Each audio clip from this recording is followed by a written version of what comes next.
ناظرین، کتاب رنگ پروگرام میں آپ کا استقبال ہے۔ آج ایک بہت ہی اہم کتاب جو میر کے حوالے سے ہے اس پہ گفتگو کرنے جا رہا ہوں۔ ناظرین، آپ کو معلوم ہے کہ برصغیر ہند و پاک میں یہ 300 سالہ جشن میر کے حوالے سے تواتر کے ساتھ، تسلسل کے ساتھ کئی سرگرمیاں ہوئی، کئی سیمینار کانفرنسز ہوئے اور کئی اہم کتابیں بھی سامنے آئیں۔ لیکن آج میں جس کتاب پہ گفتگو کرنے جا رہا ہوں یہ عصر حاضر کے ایک بہت ہی سنجیدہ محقق اور ایک حد تک گمنام اس لیے کہہ رہا ہوں کہ علی گڑھ سے تعلق رکھنے والے پروفیسر شہاب الدین ثاقب بہت ہی سنجیدہ ہیں اور بہت ہی گہری نظر رکھتے ہیں اور بیک وقت اردو، فارسی اور کئی زبانوں کے ماہر ہیں۔ خاص طور پر اردو اور فارسی میں بڑا ان کا کام ہے۔ انہوں نے میر تقی پہ تقریباً 1000 صفحات پہ مشتمل ایک بہت ہی اہم کام کیا۔ یہ ہے فارسی ادب میں محمد تقی میر کی خدمات۔ دیکھیے، اردو کے حوالے سے کئی کتابیں سامنے آئی اور کوئی ایسا ادیب اور شاعر نہیں ہے جو میر کے حوالے سے اس نے نہ لکھا ہو نہ پڑھا ہو، ایسا کم دیکھنے کو آتا ہے۔ لیکن جب ہم میر پہ گفتگو کرتے ہیں تو عام طور پر اردو کے حوالے سے گفتگو کرتے ہیں، یہاں تک کہ فارسی والوں نے بھی میر پر بہت کم کام کیا ہے۔ لیکن پروفیسر شہاب الدین ثاقب نے اس کتاب میں میر تقی میر کی جو فارسی شعر و ادب کے حوالے سے خدمات ہیں اس کا پورا احاطہ کیا ہے اور بڑی ہی باریک بینی، دقیق نظری اور سنجیدہ فکر کے ساتھ اس کتاب کو نہ صرف عوام کے سامنے پیش کیا، بلکہ میں سمجھتا ہوں کہ میر فہمی کے حوالے سے یا میر فہمی کی توسیع میں یہ کتاب بہت ہی اہم ہے۔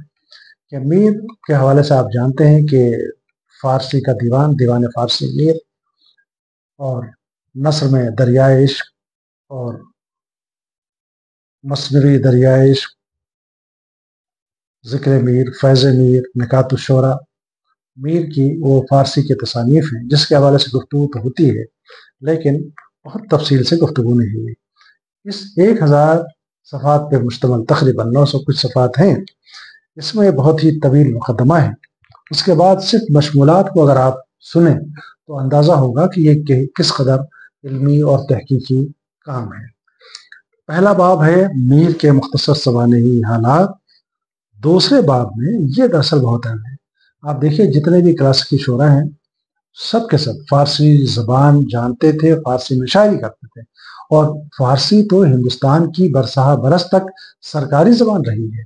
تو اس حوالے سے انہوں نے میر کے زمانے کا شعری و ادبی منظرنامہ صرف اردو کے حوالے سے نہیں بلکہ فارسی اور اردو دونوں کے حوالوں سے ایک جگہ پیش کیا ہے۔ پھر میر کی رختہ گوئی اور زبان میں میر پر فارسی کا اثر۔ چوتھے باب میں میر کی فارسی شاعری کا تحقیقی و تنقیدی مطالعہ ہے۔ پانچواں باب میر کی فارسی نثر ہے جس میں تذکرہ نگاری، حکایات و قصص، خود نوشت، اور چھٹے باب میں اسالیب میر کا تفصیلی جائزہ پیش کیا ہے۔ اور ساتواں باب ہے میر کی ادبی خدمات پر مجموعی تبصرہ، اور ضمیمے کے طور پر انہوں نے کئی قلمی نسخوں کے حوالے سے انہوں نے گفتگو کی ہے، اور میر کی نایاب فارسی مثنوی، ان تمام غیر مطبوعہ فارسی غزل، یہ تمام چیزیں اور ان کے لطائف جو بہت مشہور ہیں، اس حوالے سے انہوں نے بہت ہی تفصیل سے، بہت ہی سنجیدگی سے اس کام کو انہوں نے کیا۔ اور یہ کام ایسا ہے کہ یہ تنہا کرنے کا کام نہیں تھا، یہ تو باضابطہ ایک پروجیکٹ کے طور پہ یہ کام کیا جا سکتا تھا۔ لیکن میں ہدیہ تحسین پیش کرتا ہوں، ہدیہ تبریک پیش کرتا ہوں کہ آپ نے محمد تقی میر کی فارسی خدمات پر ایک اہم کتاب عوام کی اور قارئین کی خدمت میں پیش کر کے ایک بڑا علمی اور ادبی اثاثہ آپ نے ان کے حوالے کیا ہے۔ میں آپ کے لیے مبارکباد کے الفاظ بھی کم ہیں لیکن مبارکباد پیش کرتا ہوں اور امید کرتا ہوں کہ تفہیم میر میں جو ایک سلسلہ تشنا تھا فارسی کا، وہ اس کتاب سے وہ سلسلہ پورا ہوگا اور وہ خلا بھی پورا ہوگا۔ میں اسی کے ساتھ یہ دعا کرتا ہوں کہ آپ صحت و سلامتی کے ساتھ رہیں اور علمی ادبی کام اسی طرح سے جاری و ساری رکھیں۔